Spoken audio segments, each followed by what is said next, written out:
In this video, there is a tutorial for how to reset TikTok For You page.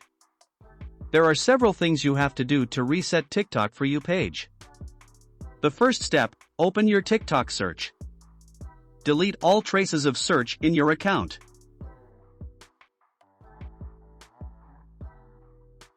The second step, go to your TikTok profile. Click the three-line icon. Scroll down, click on Watch History. Select all watch history, then delete it all.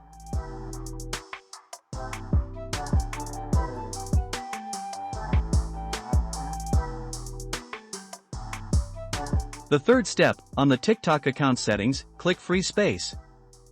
Delete cache files. Deleting this file will delete the history of your data while playing TikTok. The fourth step, you need to give a signal to the TikTok algorithm.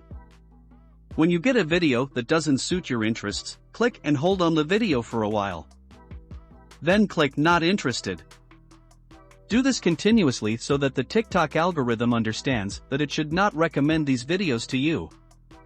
The last step, find the video that interests you. For example, I'm looking for videos about cats. Open some videos from this niche. Then don't forget to like every video in this topic, so that the TikTok algorithm understands that content like this is what you want. Do this last step continuously, gradually TikTok will change your For You page. Write in the comments column if you have any questions. See you in the next video.